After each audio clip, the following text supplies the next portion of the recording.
তোমাদেরকে পাঠাই নাই থাকার জন্য, তোমরা চলে আসবা দ্রুত, দুনিয়ার কোনো মূল্যই নেই।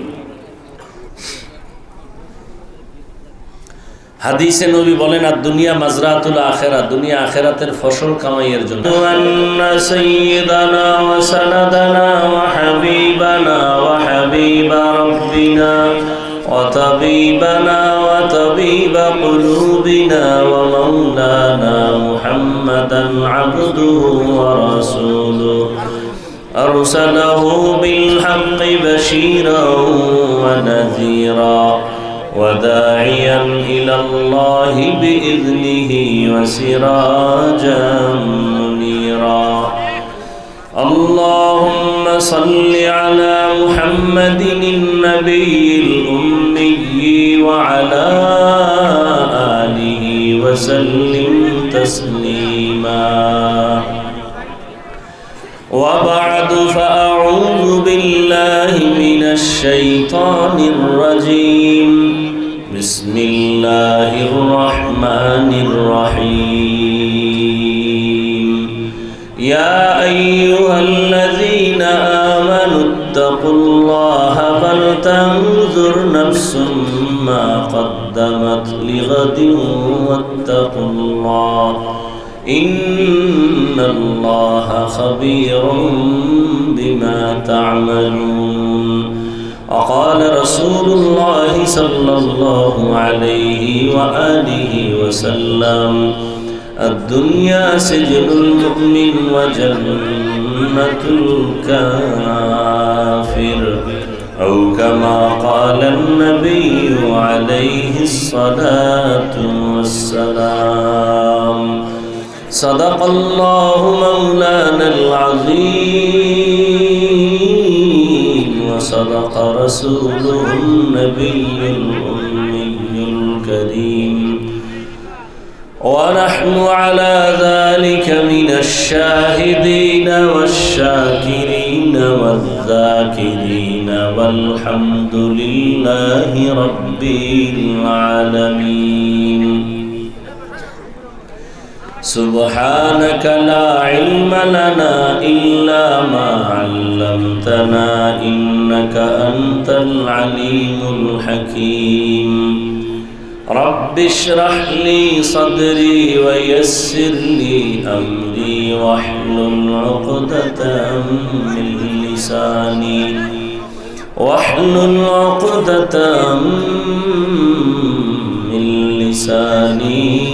يفقهوا قولي মনিটরের সাউন্ড দাও, রিভার্ব দাও, ইকো বন্ধ করো। दुर्फशानी ने तेरे कतरों को दरिया कर दिया, दुर्फशानी ने तेरे कतरों को दरिया कर दिया, दिल को रोशन कर दिया, आँखों को बीना कर दिया, दिल को रोशन कर दिया, आँखों को बीना कर दिया। हकीकत खुल जाएगी बवक़्ते इम्तिहान तेरे, हकीकत खुल जाएगी बवक़्ते इम्तिहान तेरे, के सुस्ती में या मेहनत में गुजारी जिंदगी तूने, कि सुस्ती में या मेहनत में गुजारी जिंदगी तूने।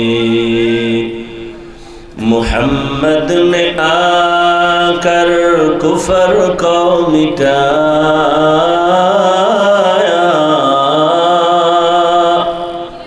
मुहम्मद ने आकर कुफर को मिटाया, कुफर को मिटा कर सदाक़त बताया, कुफर को मिटा कर सदाक़त बताया। আল্লাহ পাকের দরবারে শুকর যে আল্লাহ আমাদেরকে সুস্থ রেখেছেন এবং পবিত্র মজলিস উলামায়ে কেরামের মজলিসে আসা বসার তৌফিক দান করেছেন। নিয়ামতের শুকর আদায় করি আলহামদুলিল্লাহ। দরুদ ও সালাম সৈয়দুল মুরসালিন রাহমাতুল লিল আলামিন শফিউল মুজনিবিন খাতামুন নবিয়্যিন সৈয়দুস সাকালাইন ইমামুল মুরসালিন শফিয়ে আযম রাসূল আকরাম রহমতে আলম নবিয়ুল আরব আল আযম হাবিব কিবরিয়া আশরাফুল আম্বিয়া সৈয়দুল আম্বিয়া হযরত মুহাম্মদুর রাসূলুল্লাহ সাল্লাল্লাহু আলাইহি ওয়া আলিহি ওয়াসাল্লামের উপর সর্বোপরি শুকর যাদের অক্লান্ত পরিশ্রমের মাধ্যমে আজ সুন্দর আয়োজন, সময় পরামর্শ অর্থ দিয়ে যারা সহযোগিতা করেছেন প্রত্যেককে আল্লাহ পাক কবুল করেন। উলামায়ে কেরাম আলোচনা রেখেছেন, আপনারাও ধৈর্যের সাথে আলোচনা শুনছেন। উলামায়ে কেরামের কথাগুলো সহি তরিকায় আমল করার তৌফিক দান করেন। উলামায়ে কেরামের ইজ্জতকে আল্লাহ বেশি বেশি বাড়ায় দেন। উলামায়ে কেরামের বিরুদ্ধে যারা ষড়যন্ত্র করে আল্লাহ এদের হেদায়েত দান করেন। আমি আপনাদের সামনে সংক্ষেপ দু চারটি কথা বলবো, দীর্ঘ সময় নয়। সেই সুবাদে কোরআনে হাকিমের এক আয়াতে কারিমা তিলাওয়াত করেছি, নবীজির হাদিস থেকে এক টুকরো হাদিস পড়েছি। ইখলাসুর রুহানিয়াতের সমন্বয়ে সহি নিয়তে সহি তরিকায় সহি কিছু কথা বলার মতো শুনবার মতো আমাকে আপনাদের সকলকে আল্লাহ পাক তৌফিক দান করেন। আমিন।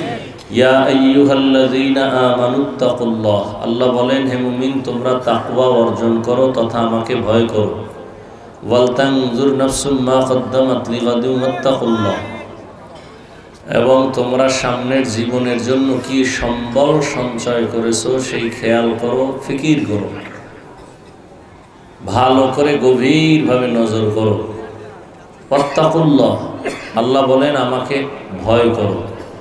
ইন্নাল্লাহা খাবীরুম বিমা তা'মালুন, আল্লাহ পাক বলেন আমি তোমার সব কর্মের খবর অগ্রিম জানি। নবীজি বলেন আদ-দুনিয়া সিজনুল মুমিন ওয়া জান্নাতুল কাফির, দুনিয়াটা মুমিনদের জন্য জেলখানা, বেঈমানদের জন্য কি বালাখানা, শান্তির জায়গা। অর্থাৎ দুনিয়াতে যত শান্তি বেঈমানরা করবে, পরকালে এদের অশান্তি শুরু হবে আর শেষ হবে না। আর মুমিনরা দুনিয়াতে সামান্য কষ্ট সহ্য করবে, পরকালে আল্লাহ এদেরকে শান্তি দান করবেন, শান্তি আর শেষ হবে না। আল্লাহ পাক মুমিনকে সতর্কবাণী করলেন, বেঈমানকে না। মুমিনকে কেন, বেঈমানকে করেন নাই কেন? কারণ হলো বেঈমান কোনোদিন মুহূর্তের জন্য জান্নাত পাবে না। জান্নাত শুধুই মুমিনরা পাবে, আর কেউ না। সেই মুমিন যেন সহজেই আসানের সাথে এমনকি বিনা হিসাবে জান্নাত পায়, সেজন্য আল্লাহ পাক পরামর্শ দিয়ে সতর্ক করেন যাতে করে তুমি জান্নাতে ঢুকতে কোনো পর্দা না থাকে, প্রতিবন্ধকতা না থাকে। আল্লাহ দুনিয়াতে মানুষ পাঠাইছেন দুনিয়াতে থাকার জন্য না। এজন্যই নবী বলছেন দুনিয়া মুমিনের জন্য জেলখানা। কেন? জেলখানায় মানুষ যেমন ঢুকতে চায় না, ঠিক যারা আল্লাহর প্রিয় মুমিন এরা দুনিয়া নামক জেলখানায় থাকতে চাইবে না। জেলখানার আসামি ভেতরে ঢুকলে যেমন তার কোনো স্বাধীনতা থাকে না, ঠিক একজন মুমিন দুনিয়াতে চলবে তারও কোনো স্বাধীনতা থাকবে না। অর্থাৎ সে মন চাইলেই ঘুমাবে, মন চাইলেই খাবে, মন চাইলেই চলবে, এভাবে না। জেলখানার আসামি ক্ষুধা লাগছে, খানা চাইলেই পাবে না, টাইম মতো পাবে। খানা চাইলেই মন চাইলে পাও দিয়ে সে হেঁটে যেতে কোথাও পারবে না, সীমাবদ্ধতা দেওয়া আছে। ঠিক একজন মুমিন পেটে ক্ষুধা আছে, চাইলেই সে খানা আছে, দেখলেই খেতে পারবে না, আগে চিন্তা করবে খানাটা আমার জন্য হালাল না হারাম। পা আছে বলেই সে হাঁটবে, চলবে, যেখানে মনে চায় সেখানে যাবে, হবে না। কেন? তার চিন্তা করতে হবে আমি কোন দিকে হাঁটলে আমার আল্লাহ খুশি হবে না বেজার হবেন, এই চিন্তাটা অন্তরে নেবেন। তাহলে দুনিয়া মুমিন স্বাধীনভাবে চলার কোনো সুযোগ নেই। তো আল্লাহ বললেন এই দুনিয়া তোমাদেরকে পাঠাই নাই থাকার জন্য, তোমরা চলে আসবা দ্রুত, দুনিয়ার কোনো মূল্যই নেই। হাদিসে নবী বলেন আর দুনিয়া মাজরাতুল আখেরা, দুনিয়া আখেরাতের ফসল কামাইয়ের জন্য। ফসল কামাই করবা, আর কোনো কাজ নেই। এই দুনিয়া নামক গ্রহের মূল্য আল্লাহর কাছে মশার পাখা বরাবরও নেই।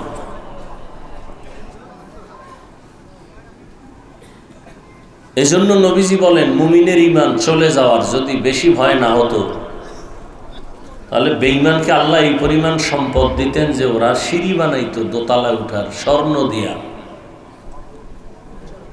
এত সম্পদ আল্লাহ ওদেরকে দিতেন, কারণ ওরা যা পাবে দুনিয়া, আখেরাতে কিচ্ছু নেই। আর আখেরাত হবেই, কোনো সন্দেহ নেই। তো দুনিয়া নামক এই গ্রহের দাম নাই, সেই দুনিয়া আল্লাহ পাঠাইলেন কেন? একমাত্র আমলের পরীক্ষার জন্য। আমলের পরীক্ষা দাও, ফলাফল আখিরাতে পাওয়া যাবে।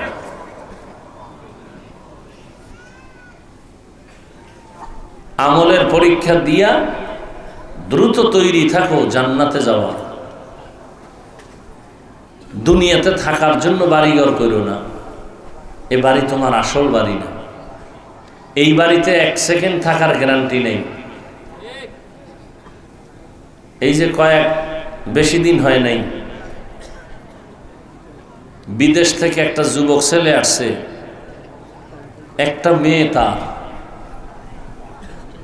তুফান আসছে রাতের বেলা, বিল্ডিং করছে ডুপ্লেক্স 2 তলা, শুক্রবার উঠবে, হুজুরদের দোয়া টোয়া দাওয়াত দিছে। 2 দিন আগেই পার্শ্বে একটা টিনের ঘরে স্ত্রী যুবক তার বাচ্চা নিয়ে শুয়ে আছে ঘুমে, একটা গাছ পড়লো তুফানে, তাদের পুরা বুকের উপরে, 3 জন জায়গায় শেষ। 2 দিন পরেই নতুন বিল্ডিং উঠবে, বিদেশে বয়ে যা কামাইছিল তা দিয়েই বিল্ডিংটা করেছিল, উঠতে পারল না। কিসের এই বাহাদুরি? হ্যাঁ, বাড়ির বড়াই, টাকার বড়াই, কত মাস্তানি ভিতরে নিয়ে, এগুলোর কি মূল্য আছে? আজকে আপনি হাসেন, কালকে কাঁদবেন, কালকে হাসবেন, পরের দিন কাঁদবেন। হ্যাঁ,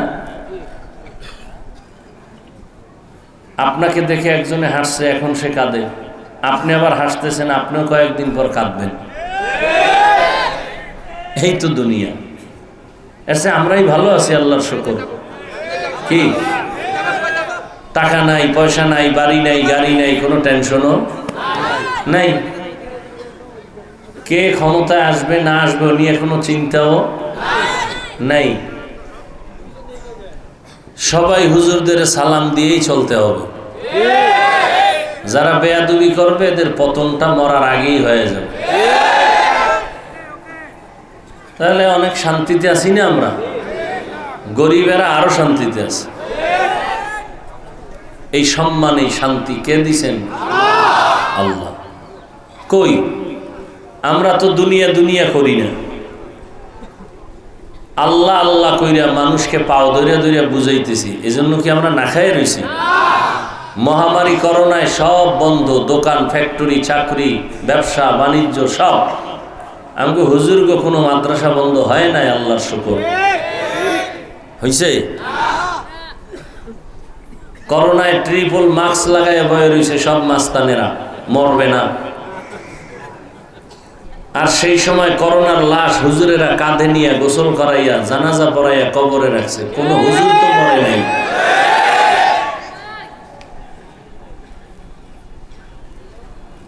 কি চাই? একজনারে কান্দাইয়া জুলুম কইরা, চুরি কইরা, টাকা পয়সা আইনা মাইয়া পোলারে খাওয়াইলে মাইয়া পোলা জীবনে বাপ মার খেদমত করবে না। বরং এই বাবার জন্যই, মায়ের জন্যই সন্তানই একটা অভিশাপ। দেখেন না, কয়েক বছর আগে বাবায় বন্দুক হাতে লয়ে নিজেরে গুলি করছে কি? সন্তানের দুঃখে ভইরা।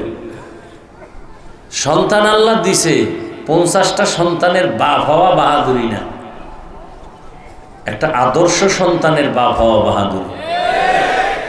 10টা সন্তান বানায় যদি সব গাঞ্জাখোর বানায় রাখেন তো লাভ কি? কয়জনার ছেলে মেয়ে পর্দা করে, নামাজ পড়ে, মানুষের সাথে ভালো ব্যবহার করে, মা বাবার দোয়া নিয়ে চলে, শিক্ষকের সাথে ভালো আচরণ করে? কয়জন মা বাবা বলতে পারবে?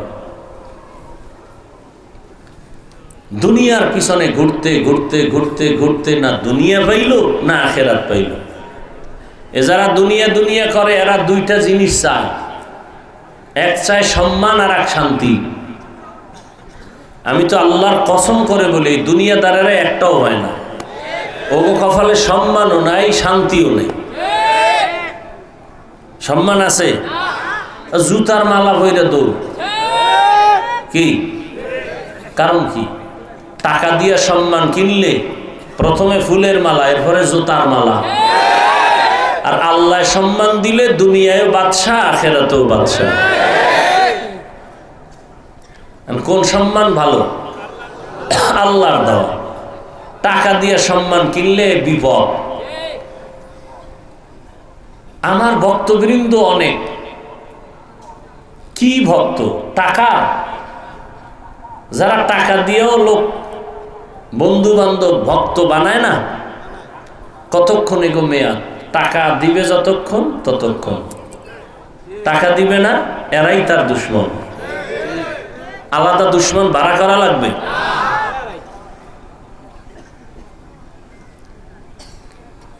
হায় হায়। আর আমাদের মানুষ মহব্বত করে, টাকা দেয়, আমরা দেই না। বুঝাবার জন্য বলি, অহংকার না। ওলামায়ে কেরামদের মানুষ হাদিয়া দেয়, মহব্বত করে, না নিলে কষ্ট পায়। এই দেখে আর এক দলের ঘুম নাই, হ্যাঁ দেয় না খা। হেরা এই টাকা পেয়ে গাঞ্জা খাইব, মদের বোতল লয়ে দৌড়াইবার বউরে মা কইব কি? যত বড় ভিআইপি তত বড় মদখোর। দুনিয়ার লাইনে যে যত বড় ভিআইপি সে তত বড় সুদখোর। দুনিয়ার লাইনে যে যত বড় ভিআইপি সে তত বড় দুর্নীতিবাজ। এটা হলো ভিআইপির কোয়ালিটি। সাহেব একটু মদ না টানলে কি আর আপনার ওয়েট থাকে? তো অভ্যাস নাই, যখন কথা দে একটু দেখি, টান দিয়ে দেখে যে জমিনের মধ্যে নাই, কই আছে খবরও নেই। ও এখন নিজে কি মানুষ না অলুমান, খবর নাই। ওর লঙ্গিও ঠিক থাকে না। নাকি আপনাদের দেশে কেউ মদ খাইয়ে জিকির টিকির করছে? হ্যাঁ, ওই একজনের পান খাওয়ার অভ্যাস নাই, নতুন পান খাইতে দিছে কাঁচা সুপারি দিয়া। কাঁচা সুপারির পান খাইয়া মাথায় চক্কর দিছে। চক্কর দেওয়া মাত্র বিশ্ব রোডের দিকে তাকায় কয়টার বাঁকা কর লোকের।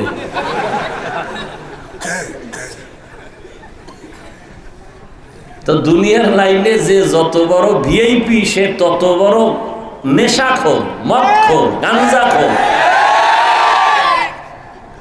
নাহলে ভিআইপি হওয়া যায় না তো।